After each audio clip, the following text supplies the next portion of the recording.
आज की कहानी सुधा नाम की एक लड़की की है। सुधा एक बहुत ही आलसी लड़की थी। घर के काम करना तो दूर, वो एक गिलास पानी के लिए भी अपनी माँ पर निर्भर थी।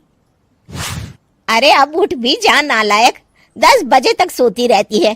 अरे कुछ तो घरेलू लड़कियों वाले लक्षण दिखा। सोने दो ना माँ, क्यों परेशान कर रही हो?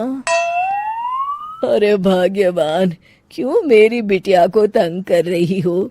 सोने भी दो इसे। लो, बाप बेटी दोनों एक जैसे हैं। देख लेना, आपकी ये लाडली ससुराल जाके हमारी नाक कटाएगी। मैं कहती हूँ अब भी वक्त है, अपनी ये आदतें सुधार ले, वरना ससुराल में तेरी सास कान खींच कर तुझे सीधा करेगी। वही तुझे सबक सिखाएगी। दुनिया में आज तक कोई ऐसी सास पैदा नहीं हुई माँ, जो सुधा चोपड़ा को सबक सिखा सके। लेकिन होनी को कुछ और ही मंजूर था। सुधा की शादी एक ऐसे घर में हो जाती है जहां उसकी सास एक रिटायर्ड पुलिस वाली थी।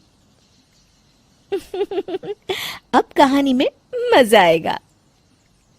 हाँ माँ, यहाँ सब बहुत अच्छा है।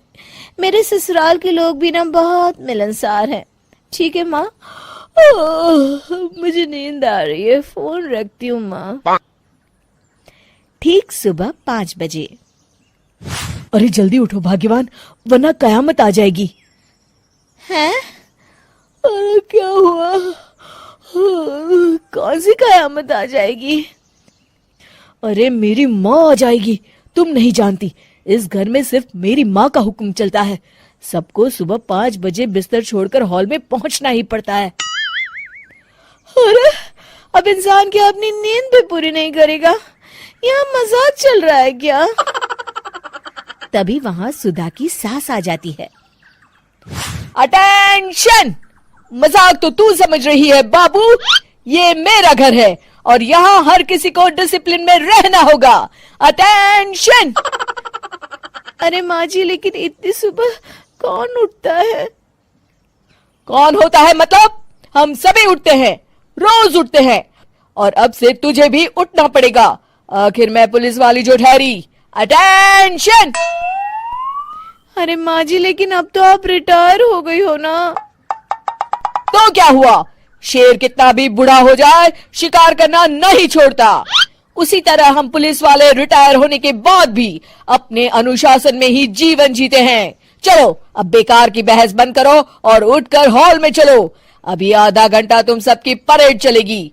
अटेंशन! अरे मैं कोई परेड वरेड नहीं करने वाली। सुधा की सास अपनी बहू का ये बर्ताव देख झल्ला उठती है। गौर से देख, तू कहां और किसके सामने खड़ी है? यहां बात सिर्फ एक बार समझाई जाती है, बस। अटेंशन! इतना कहकर सुधा की सास चली जाती है। अपनी सास का ये रूप देखकर सुधा घबरा जाती है और जल्दी से उठकर बाहर चली जाती है। उस दिन से सुधा की जिंदगी बदल जाती है। हाय, थक गई मैं तो। ये घर है या जेल? कितना काम करना पड़ता है। लाइए दीदी, 2 रोटियां और दीजिए, मुझे बड़ी भूख लगी है। ठहर जा बहू, ये तू क्या कर रही है? मैंने सबके खाने का हिसाब तय कर रखा है। तुम 4 रोटी से ज्यादा नहीं खा सकती और ये मिर्च मसाला भी नहीं चलेगा। मेरी बहुएं एकदम फिट होनी चाहिए। अटेंशन! क्यों माँ जी, आप हमें दंगल में लड़ने के लिए तैयार कर रही हैं क्या? क्या कर रही हो सुधा? माँ जी को मजाक बिल्कुल पसंद नहीं है। चुप करके खाना खा लो, इसी में भलाई है। इस तरह धीरे धीरे सुधा अपने सास के रंग में पूरी तरह रंग जाती है। लेकिन इसका उल्टा ही असर पड़ता है। सुधा अपनी सास से भी ज्यादा अनुशासन की पक्की हो जाती है। सुधा की सास तो सबको 5 बजे उठाती थी, लेकिन सुधा सबको 4 बजे ही उठा देती थी। दूसरी तरफ सुधा की सास की उम्र भी हो चलती है। माँ जी, आजकल आप सुबह उठने में बहुत आनाकानी करती हैं। मुझे ये सब बिल्कुल पसंद नहीं है। अरे बहू, मैं तेरे हाथ जोड़ती हूँ, भगवान के लिए अब मुझे छोड़ दे। इतने सवेरे उठना और कसरत करना अब मेरे बस की बात नहीं है। माँ जी, आप मैदान छोड़ के भाग रही हैं। आप तो पुलिस वाली हैं। अटेंशन! अरे अब कहाँ की पुलिस वाली, अब तो मैं रिटायर हो चुकी हूँ।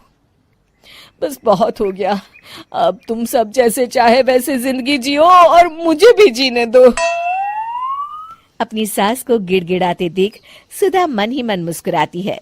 इस तरह उस दिन के बाद से सुधा के ससुराल वाले एक सामान्य जीवन जीने लगते हैं।